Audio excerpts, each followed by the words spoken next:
I'm not the a-hole for telling my husband it's my house, and I will invite whomever pleases me into it. Me, 35 female, and my husband have been married for 4 years, together for 6. Since the very beginning, he has been extremely emphatic on the "this is mine, this is yours" thing. To this day, we split restaurant bills to the cent. His car is his, mine is mine. Every single dollar bill he makes is his, and same for me. We shop for food separately, he pays his, I pay mine. Nothing is ours, and if we ever get divorced, I would get nothing. He would get nothing. I don't really care. His, mine, ours, whatever. Is it annoying? Yes. But he very much cares, so I just go with it. I make good money, so I can pay for myself. We don't want kids, so that's not a worry. There is one thing that has slipped the whole division thing though. The house. It's entirely mine. He pays no rent and he has no legal rights to it. We share the space equally with no problems, until recently. My little sister, 29 female, lost her husband in a very tragic accident. They were together for more than a decade. Then 2 weeks ago, I got a call in the middle of the night. She was sobbing and could barely breathe. So I went to her place, packed her things and brought her home with me. She says she can't be in their house. It's so silent. She can't sleep because all she can hear is that he isn't breathing by her side. Since then, she is staying with us in the guest bedroom. She can stay as long as she wants. I have always been very family-oriented, and my husband knows this. And right now, my sister is my absolute priority, and no one who knows me should expect otherwise. Then last night, my husband asked to talk. He said that she had to go, that she is freaking him out, and that it feels like there is a ghost in his house. I was irritated. How dare him? And I told him so. That is not his house. It's not our house. It's my goddarn house. Just like everything else in our lives he has made separate. The house is mine, and my sister stays however long she wants. He has been acting dejected ever since. I don't really care, and my sister is staying. He can leave if he wants. But I'd like to know if I'm acting like an a-hole, and I prefer to be an aware a-hole. So am I? Now for the top comments. Info.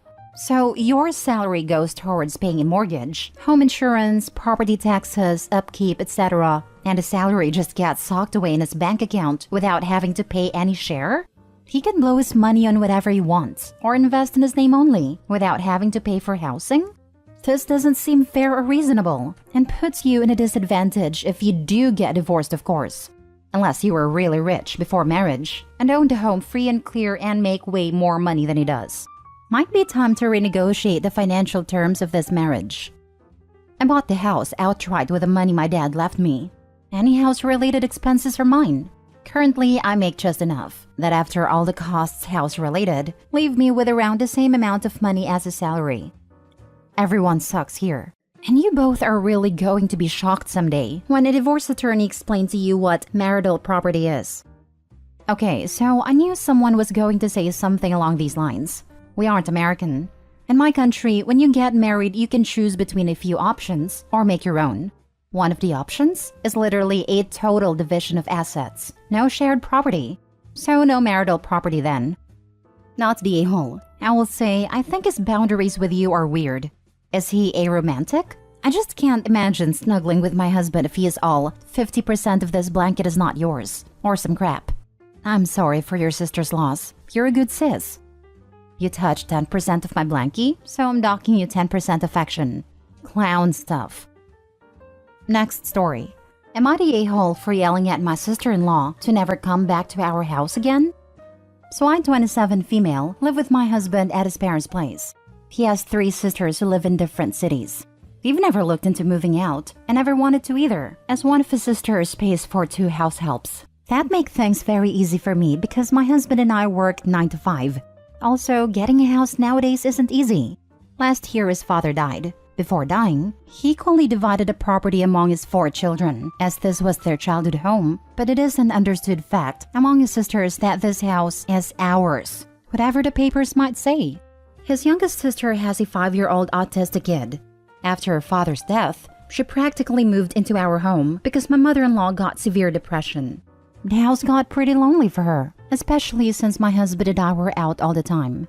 She'd even stay for dinner as though it was her who was paying for it. She occasionally brought her kids with her, and even though her daughters are incredibly sweet and even help around the house, Her son makes me grateful I have no kids. I'd lock my room before going, but the rest of the house was never safe from this crotch goblin. My mother-in-law would never do anything and let him run wild. She'd say that her and her husband's pension was running half the house, and she didn't mind anything he did. I lock my portion, but I still live here, and it's annoying. He's getting therapy and the medical attention he needs, to no effect. He makes loud noises, and does all the things he knows annoy me. Why not ask her girls to look after him? The eldest is 15. Recently, my mother-in-law died. After the funeral was over though, all the sisters are staying over, just until all of them can get emotionally stable again. But I decided to speak up now, or I'll never get my home to myself. I told a sister with a kid that she's not invited anymore, and I'm done with her kid. That is my place now, and no one gets to wreck its peace. She said that this was her home long before it was mine, and she owns a portion of it. That she'll come by whenever she wants to. That I should just lock away my portion, and whatever happens in the other portions is none of my business. In my anger, I said that her rotten genetics are the reason I don't want any kids. I admit I might have crossed a line, but she has her own home. Why does she need to wreck my peace? Now my husband's threatening to divorce me if I don't apologize.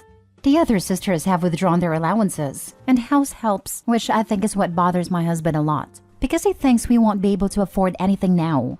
I told him that just goes to show that his sisters never loved him and only gave us money as charity.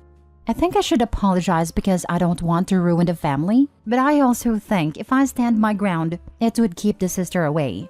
Am I the a-hole? You are 100% the a-hole in every instance of this story. Nothing belongs to you, so why do you feel so entitled to things you haven't earned yourself? Consider some professional therapy. Also, the sisters collectively own 75% of the house, while you and your husband would only maintain 25% based on the documents OP mentioned.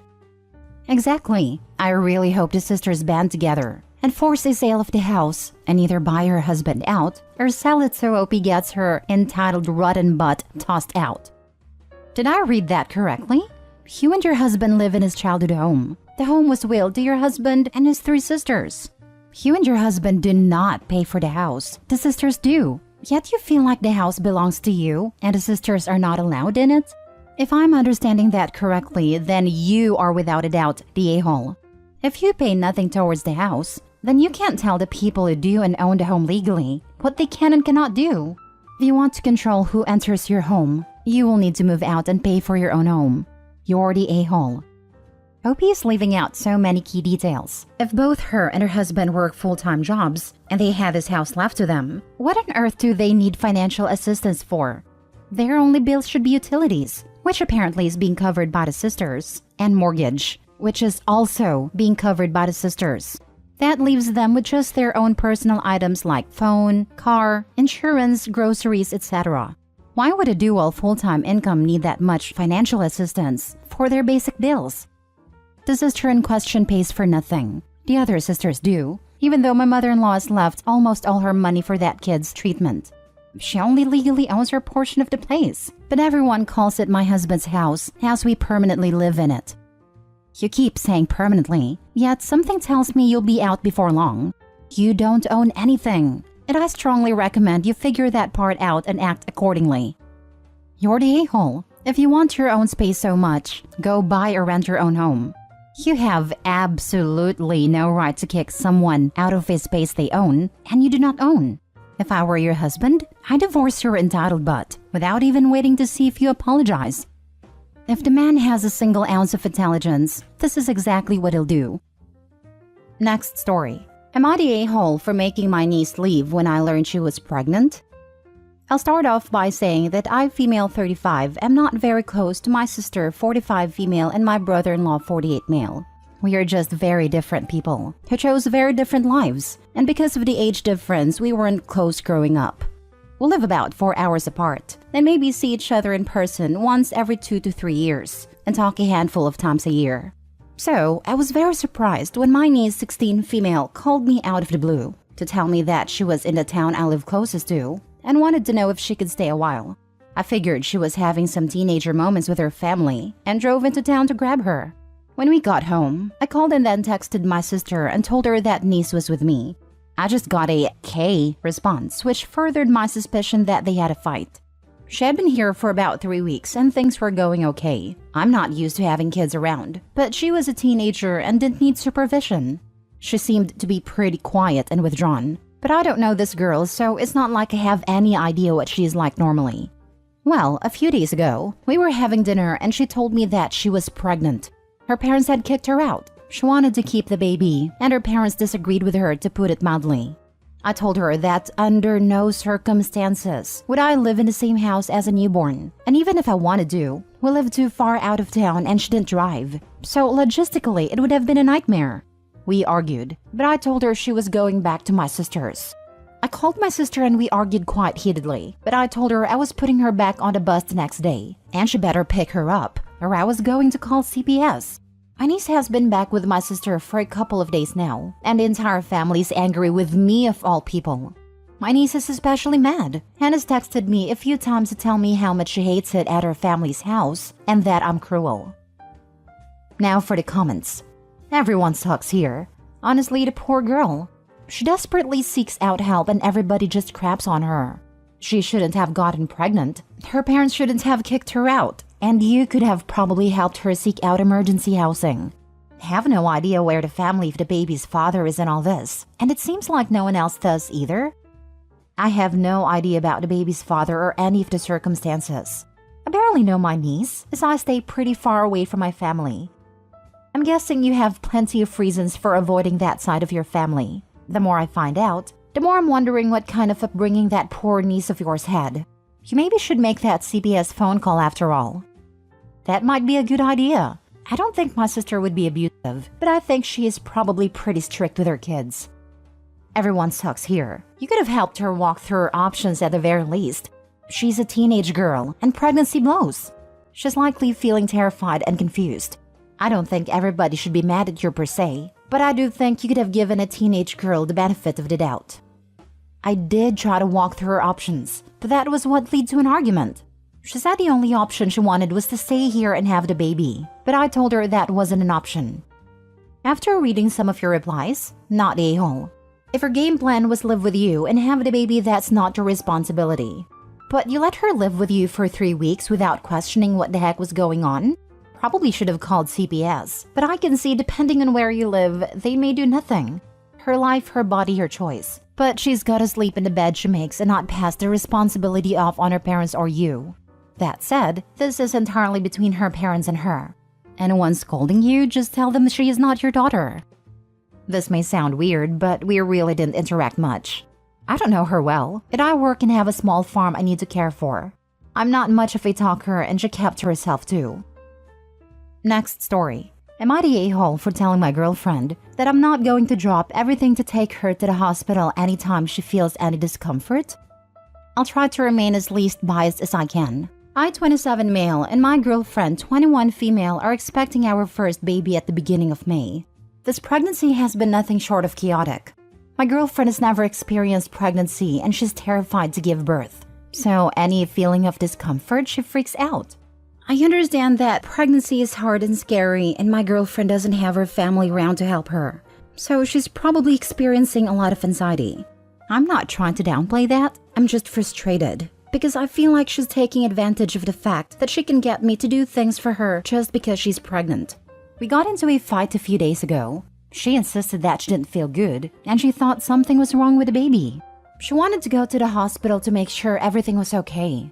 We've been to the hospital for this kind of emergency almost 4 times since the beginning of her pregnancy.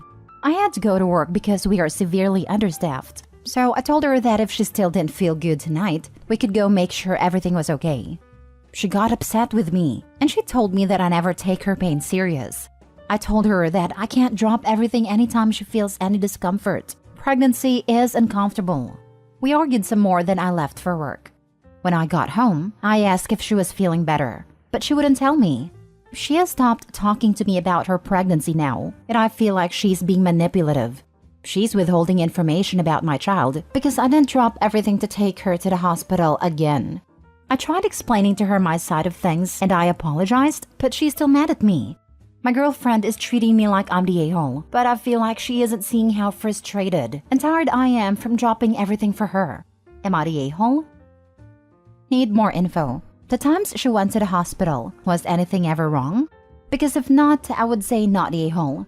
You need to work to take care of your family. If she's constantly crying wolf, then that will impact your job. But if there was something wrong, then you should treat her complaints more serious. There has been something wrong twice. One time she fainted due to dehydration. The other time she was having contractions and the baby wasn't moving. So we thought it could be premature labor. These happened early in her pregnancy, so I think she has a lot of anxiety of it happening again. I understand, but I wish I could find a better way to manage her anxiety.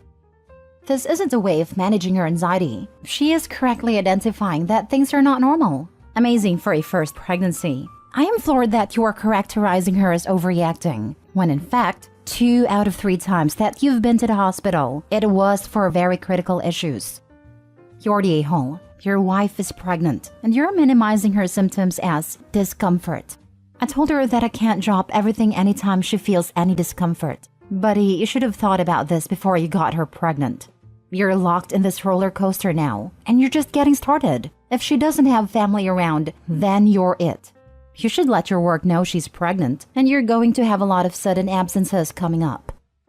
It's a high-risk pregnancy, and 2 of the times they went there was a legit medical problem. Once because she fainted, others she was having early contractions. So, he is a huge flaming a-hole.